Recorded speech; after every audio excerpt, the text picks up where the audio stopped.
fajarku berserah, kuasai mataku,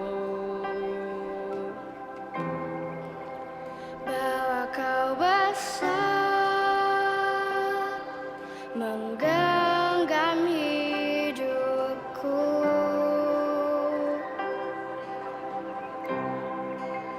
Walau ku berjalan di lembah yang gelap, tenang jiwaku, sebab kau besertaku.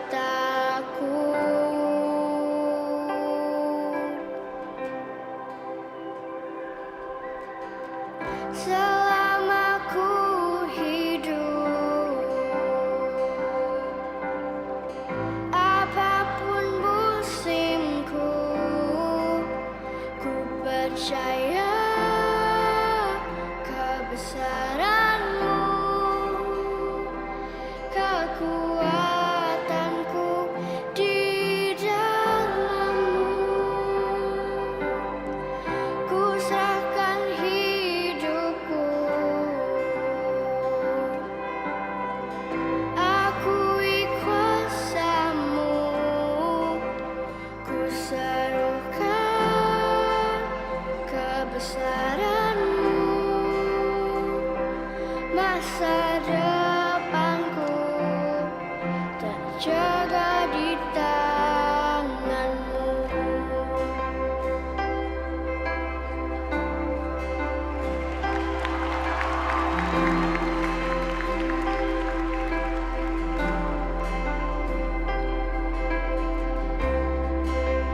Walau ku berjalan di lembah yang gelap, tenang jiwaku, sebab kau besertaku.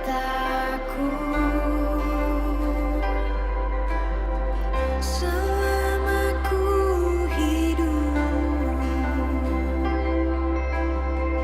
apapun musimku, ku percaya kebesaran-Mu, kekuatanku di dalam-Mu.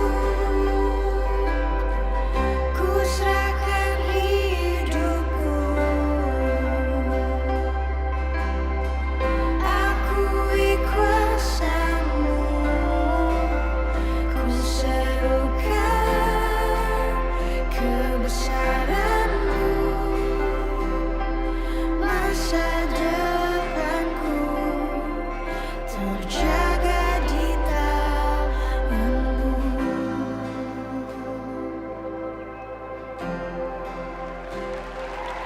Kau yang berkuasa, Tuhan, Kau yang berkuasa.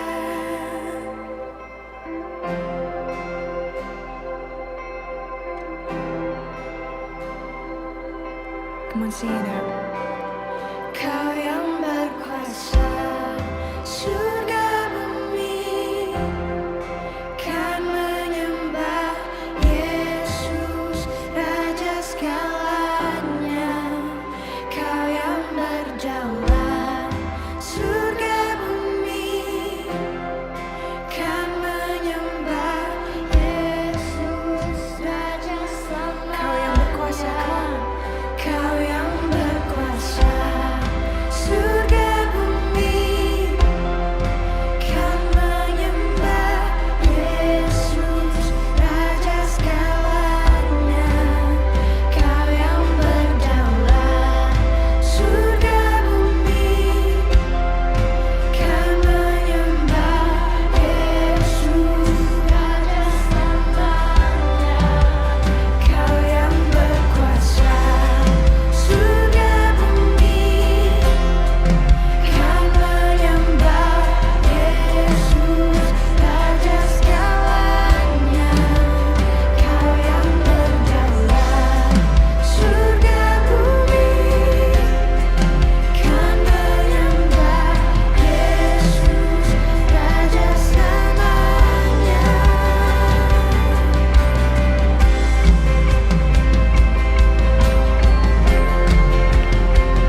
kebesaran-Mu, masa depanku terjaga di tangan-Mu. Shalom semuanya. Sebelum kita mendengarkan firman Tuhan, yuk sama-sama kita mau angkat satu pujian, kebesaran-Mu. Kita percaya lagu ini dapat membawa kita semakin percaya bahwa apapun musim kita sekarang, Tuhan tetap selalu berjalan bersama-sama kita.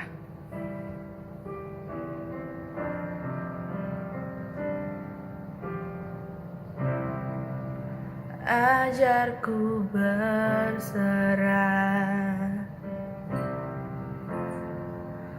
kuasai mataku, bawa Kau besar, menggenggam hidupku.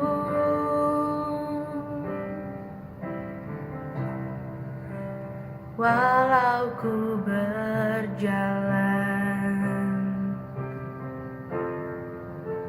di lembah yang kelam, tenang jiwaku,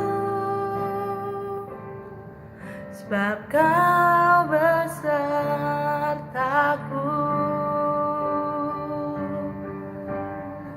Selama ku hidup,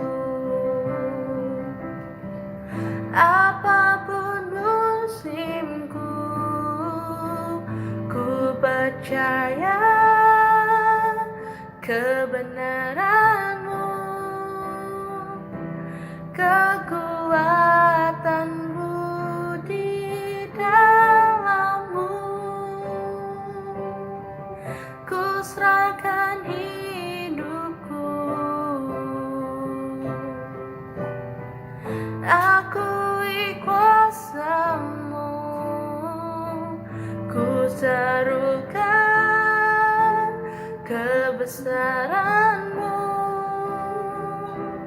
masa depanku terjaga di tangan-Mu.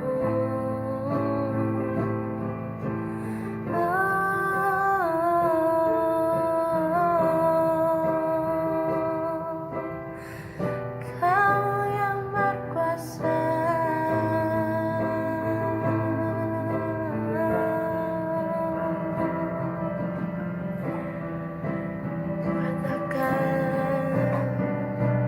Kau yang berkuasa, surga bumi kan menyembah Yesus, Raja segalanya. Kau yang berdaulat, surga bumi kan menyembah Yesus, Raja segalanya. Kau yang berkuasa, surga bumi kan menyembah Yesus, Raja segalanya. Kau yang berdaulat, surga bumi kan menyembah Yesus, Raja selamanya.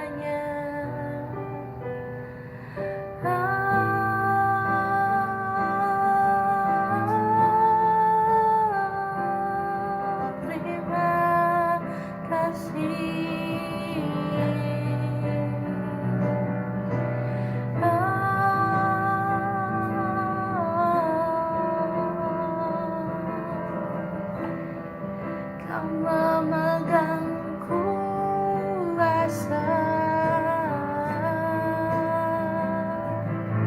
terima kasih, terima kasih.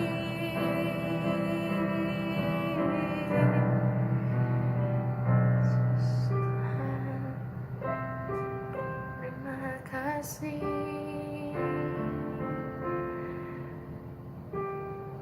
Bapak, terima kasih Tuhan, Engkau telah mempertemukan kami kembali di virtual ini Tuhan. Sekarang kami ingin mendengarkan sedikit dari firman-Mu. Engkau berkati firman yang akan disampaikan oleh hamba-Mu. Engkau bukakan telinga kami dan Engkau bukakan hati kami Tuhan, untuk bisa menangkap apa yang ingin Kau sampaikan kepada kami semua Tuhan. Kuserahkan semuanya kepadamu. Terima kasih Tuhan, hanya dalam nama-Mu aku berdoa mengucap syukur. Amin. Shalom teman-teman Youth, apa kabar semuanya? Saya berharap saudara dalam keadaan sehat dan dalam perlindungan Tuhan. Ya, ibadah hari ini saya diberikan tema kembali.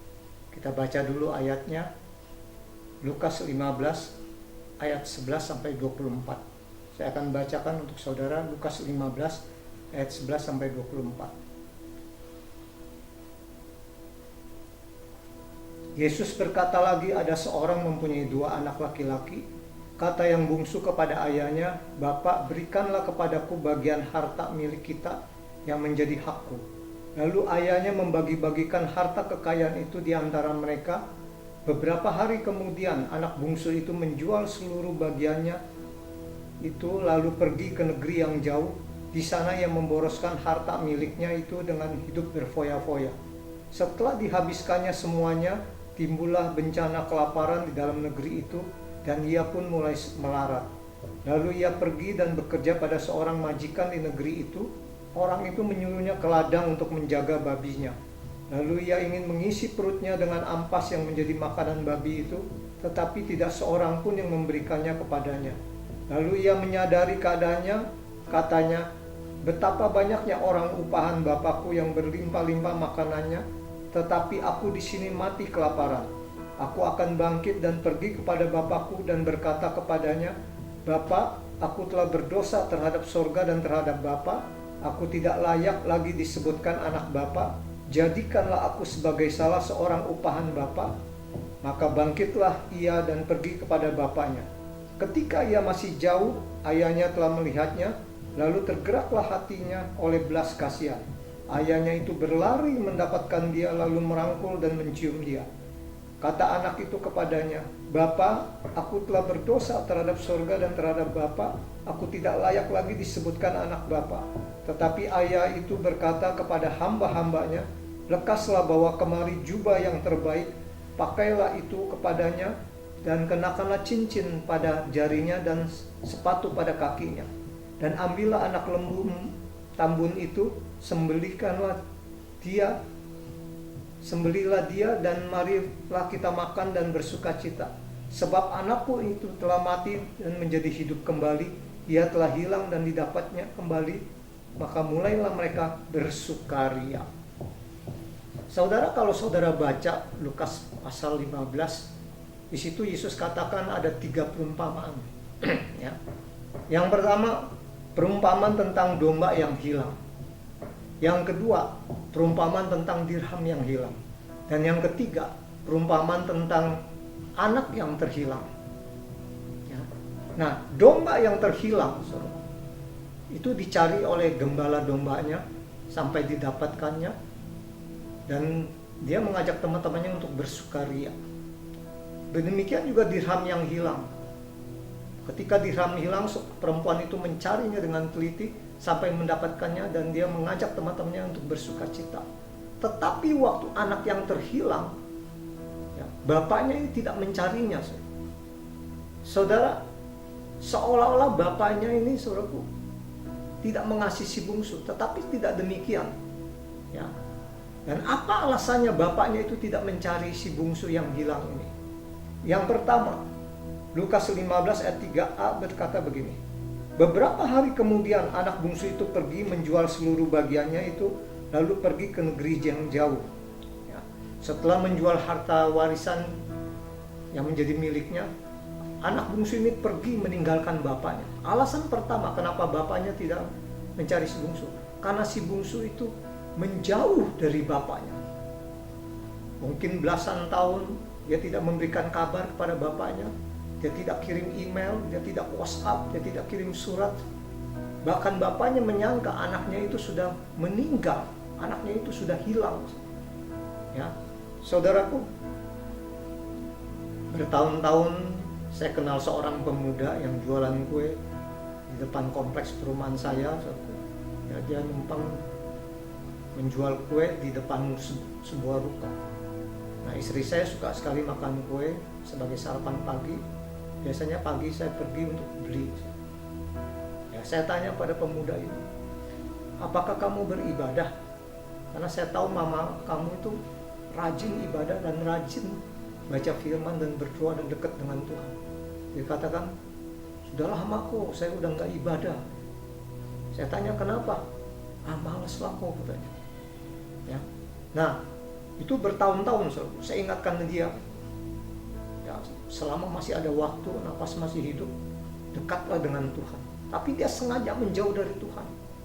Nah, waktu bulan Maret COVID-19 masuk ke Indonesia, bulan Mei, Juni, Juli dia tutup karena dia tahu mungkin dari medsos banyak yang meninggal akibat COVID-19 ini. Dia ketakutan.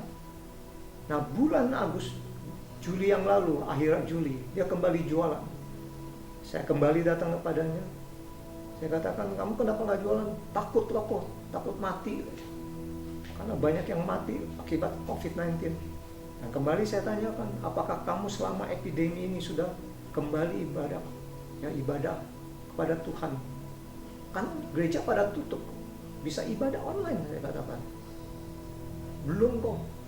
Lalu apakah kamu baca firman dan berdoa? Enggak juga kok. Dan pemuda ini sengaja menjauh daripada Tuhan, saudaraku. Ya, saudaraku, mungkin saudara juga orangnya, saudaraku, terlalu sibuk dalam pekerjaan, terlalu sibuk dalam bisnis, sehingga saudara mulai menjauh daripada Tuhan.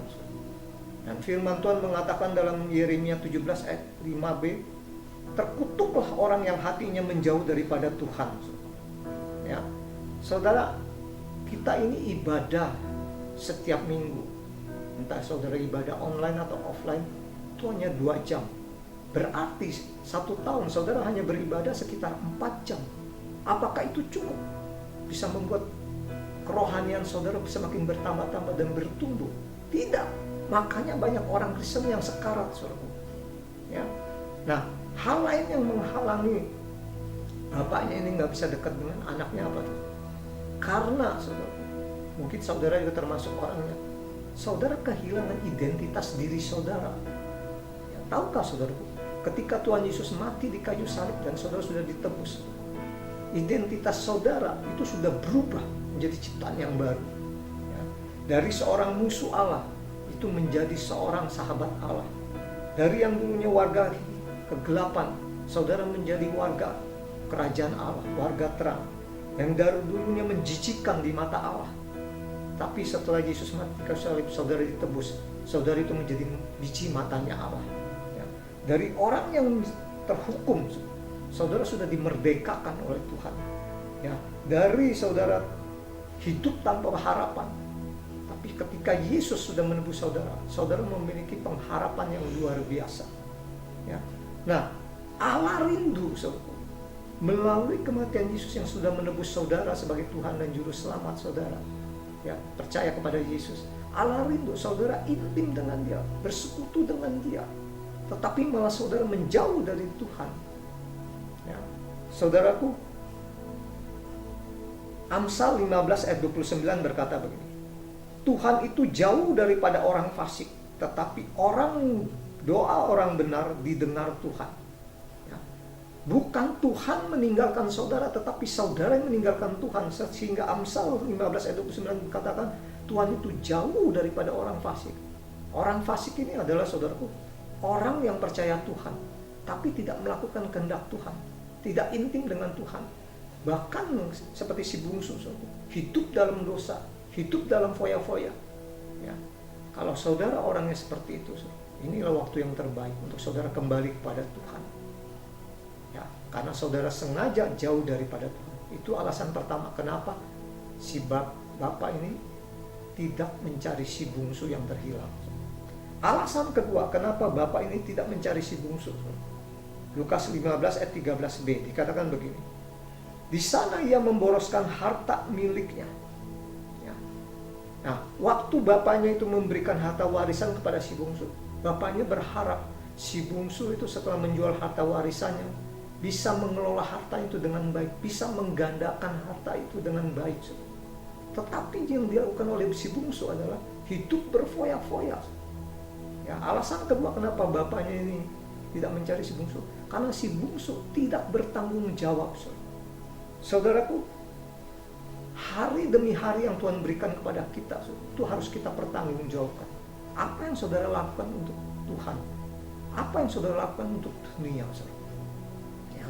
Seorang pemuda kalau dia tidak bertanggung jawab, dia akan membahayakan apapun yang dia sentuh. Ya. Saudaraku, dosa cenderung membuat kita ya, menjauh daripada tanggung jawab. Tetapi ketika saudara memikul tanggung jawab, di sini menunjukkan bahwa karakter saudara adalah karakter yang sudah dewasa di dalam Tuhan. Ya. Saudaraku, pemuda yang bertanggung jawab itu seperti Kristus. Kenapa? Karena Kristus, saudara, tidak dipengaruhi pikirannya, tidak dipengaruhi apa yang dia lakukan, baik oleh orang tuanya, baik oleh murid-muridnya, baik dari orang-orang Yahudi yang lainnya. Dan Kristus intim dengan Bapaknya. Dan Kristus mempertanggungjawabkan apa yang dia lakukan selama di dunia ini. Makanya apapun yang Kristus lakukan itu membawa dampak yang luar biasa. Demikian juga saudara sebagai seorang pemuda-pemudi. Kalau hidup saudara connect lekat dengan Tuhan, hidup saudara bertanggung jawab, maka saudara memiliki dampak yang luar biasa bagi banyak orang. Ya. Dan alasan ketiga, kenapa bapaknya tidak mencari si bungsu? Lukas 15 ayat 13c dikatakan begini.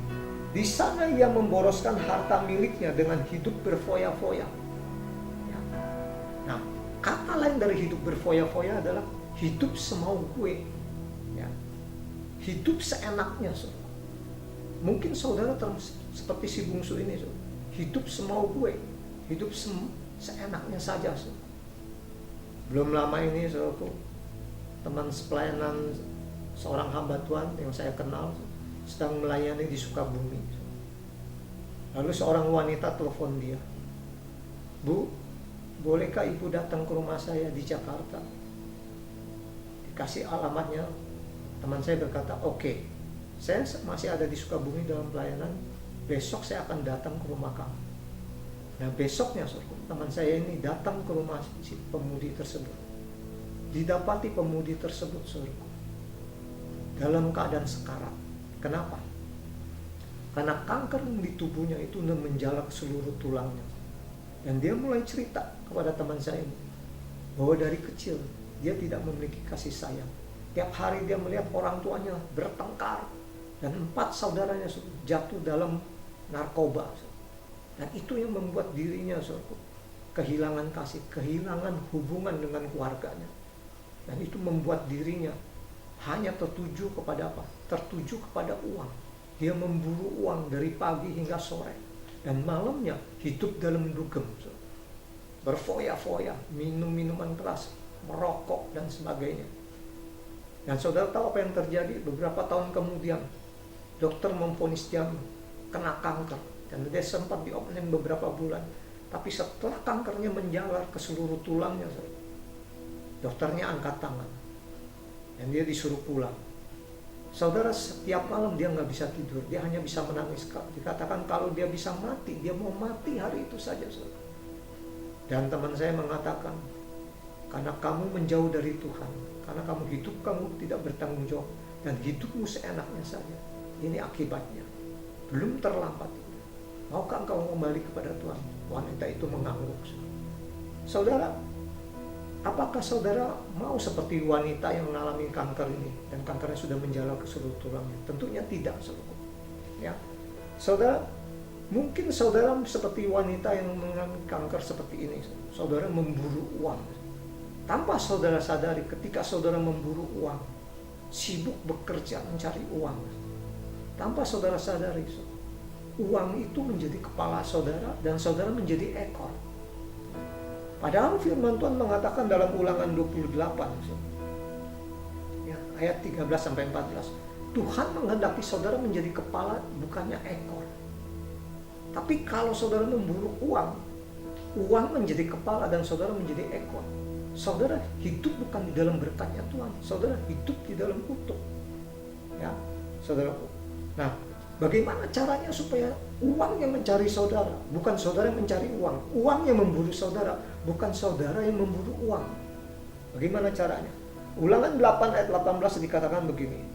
Tetapi haruslah engkau ingat kepada Tuhan Allahmu. Artinya apa?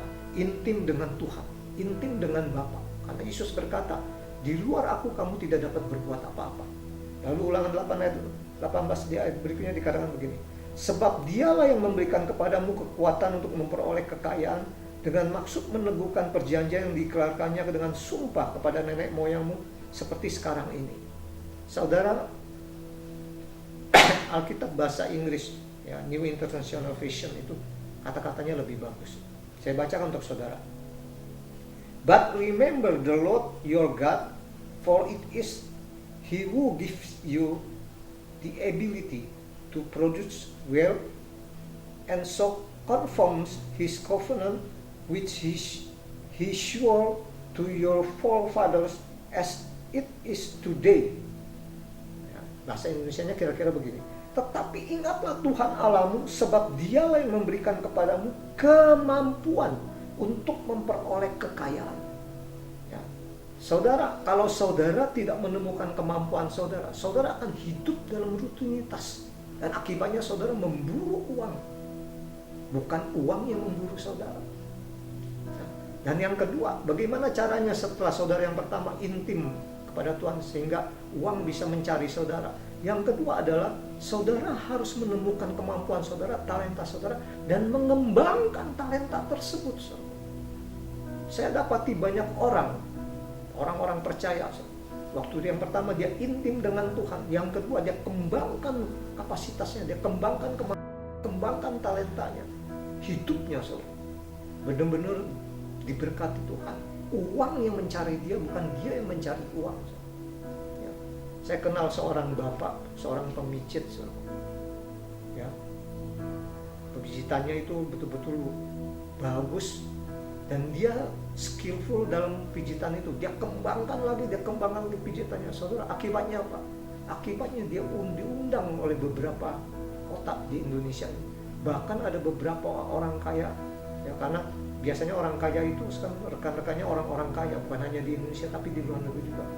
Orang kaya di Singapura, di Taiwan, sampai di Amerika itu ngundang dia, diberikan tiket gratis, suruh datang dan memijat dan mengurut orang-orang kaya tersebut.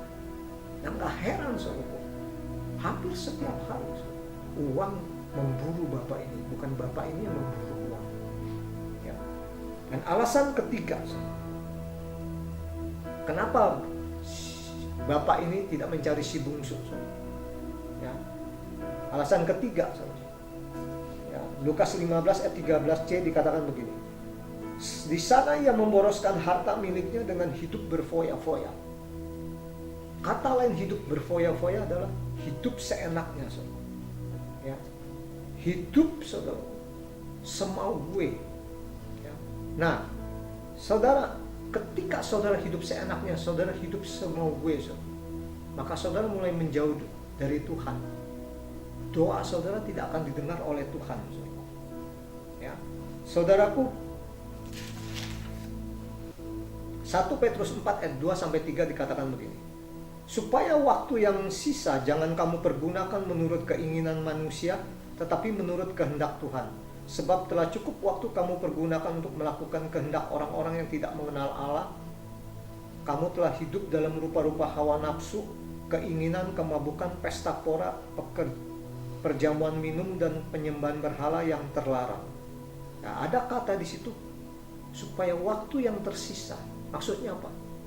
Alkitab mengatakan hidup manusia itu hanya sampai 70 tahun. Kalau nyampe. Banyak yang tidak nyampe sampai 70 tahun. Engkau orang-orang muda, jangan kau berkata, umur saya masih 20-an. Saya masih sehat, hidup saya masih bisa panjang. Ya, jauh dari Tuhan nggak apa-apa. Hidup tidak bertanggung jawab nggak apa-apa. Hidup semau gue nggak apa-apa. Saudara, COVID-19 ini bukan hanya orang-orang tua yang mengalami kematian, tapi juga banyak orang-orang muda yang meninggal dengan hidupnya karena sia-sia. Ya. Saudaraku, Pengkhotbah 12 ayat 13-14 berkata begini. Akhir dari kata segala yang didengar ialah takutlah akan Allah dan berpeganglah pada perintah-perintahnya, sebab ini adalah kewajiban setiap orang. Karena Allah akan membawa setiap perbuatan ke pengadilan yang berlaku atas segala sesuatu yang tersembunyi, entah itu baik, entah itu jahat. Ada kata segala sesuatu yang tersembunyi. Maksudnya apa? Saudara, di depan teman orang-orang percaya, sepertinya saudara itu benar, sepertinya kudus. Tetapi ada hal-hal yang sembunyi yang saudara lakukan. Mungkin itu perbuatan yang tidak berkenan di hadapan Tuhan. Tapi di hadapan Tuhan, semua transparan. Ya, di hadapan Tuhan, saudara telanjang. Tidak bisa saudara menutup-nutupinya. Saudara bisa menutupinya terhadap keluargamu, terhadap orang tuamu, terhadap saudara-saudaramu. Saudara bisa menutupinya terhadap pemimpin-pemimpin rohanimu. Tetapi terhadap Tuhan, saudara transparan. Yang Tuhan mau, satu hari nanti di hari penghakiman, saudara pertanggungjawabkan apa yang saudara lakukan. Ya. Nah, apa yang dilakukan oleh si bungsu sehingga dia bisa diterima kembali oleh bapaknya sebagai anaknya? Yang pertama, Lukas 15 ayat 17 dikatakan begini. Lalu ia menyadari keadaannya, katanya, betapa banyaknya orang upahan Bapakku yang berlimpah-limpah makanannya, tetapi aku di sini mati kelaparan. Langkah pertama supaya saudara kembali intim dengan Tuhan, saudara harus menyadari selama ini saudara menjauh daripada Tuhan. Selama ini hidup saudara tidak bertanggung jawab dengan waktu yang Tuhan berikan. Selama ini saudara memburu uang. Akibatnya saudara, uang menjadi kepala, saudara menjadi ekor. Yang Tuhan kehendaki adalah saudara menjadi kepala, uang yang menjadi ekor saudara. Artinya apa? Artinya saudara bisa mengembangkan kapasitas saudara, skillful saudara. Ketika saudara bisa kembangkan skillful saudara, kapasitas saudara, kemampuan saudara, maka uang akan datang kepada saudara. Saudara hidup dalam berkat. Ya. Dan yang langkah yang kedua, apa yang dilakukan oleh si bungsu sehingga dia diterima kembali oleh bapaknya. Lukas 15 ayat 20 berkata begini. Maka bangkitlah ia dan pergi kepada bapaknya. Ketika ia masih jauh, ayahnya telah melihatnya. Lalu tergeraklah hatinya oleh belas kasihan. Ayahnya itu berlari mendapatkan dia, lalu merangkul dan mencium dia.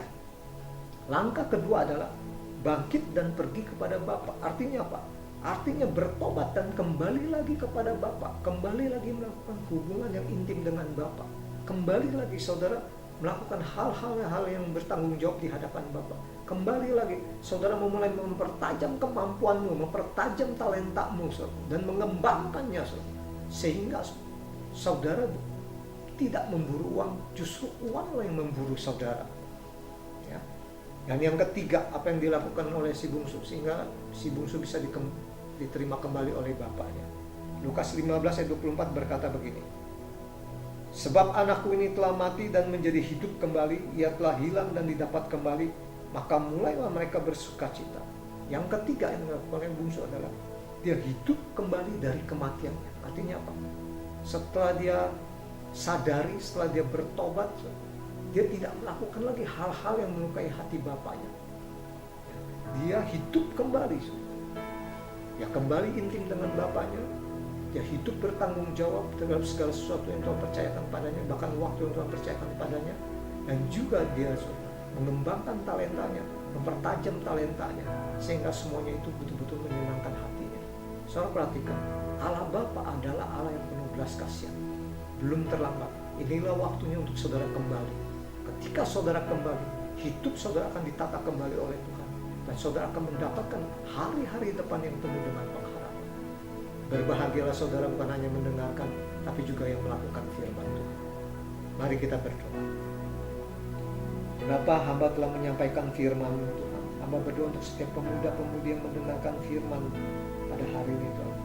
Biarlah hidup mereka sungguh-sungguh dekat, semakin dekat dengan Tuhan. Dan jangan sengaja menjauh daripada Tuhan. Biarlah hidup mereka Tuhan hidup bertanggung jawab, menggunakan waktu, menggunakan apapun yang Tuhan percayakan dalam hidupnya dengan sebaik-baiknya.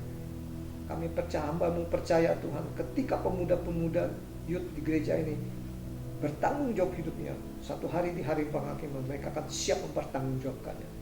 Dan hidup mereka juga mau mengembangkan kemampuan, potensi, talenta yang sudah Tuhan berikan. Sehingga bukan teman-teman kami ini memburu uang, tetapi mereka justru yang diburu oleh uang. Dengan demikian hidup mereka sungguh-sungguh diberkati oleh Bapa. Terima kasih Bapa. Hamba-Mu selesai bicara Tuhan, tapi biarlah Roh Kudus akan selalu mengingatkan firman Tuhan ini dalam hati mereka. Dan sungguh mereka juga bisa membagikan pada keluarga mereka, membagikan kepada teman-teman mereka, supaya teman-teman dan keluarga juga hidup kembali intim dengan Tuhan. Terima kasih Bapa. Mari saudaraku, angkat kedua tanganmu, arahkan hatimu kepada Bapa di surga sebagai sumber berkat. Saudaraku, ketika engkau hidup takut akan Tuhan dan melakukan firman Tuhan, maka berkat Abraham, berkat Ishak, berkat Yakub akan menjadi milikmu. Diberkatilah tanganmu, apapun yang tanganmu kerjakan, Tuhan buat berhasil dan beruntung. Diberkatilah kemanapun kakimu melangkah, membawa kepada keberhasilan, keberuntungan. Diberkatilah tubuhmu dengan kesehatan ilahi. Diberkatilah pekerjaanmu, diberkatilah usaha bisnismu, diberkatilah segenap kehidupanmu, dan terima berkat ini dengan hati ucapan syukur di dalam nama Tuhan Yesus. Yang percaya katakan amin. Terima kasih saudara sudah mendengarkan firman Tuhan dan melakukannya. Sampai jumpa di lain waktu. Tuhan memberkati kita semua. Amin.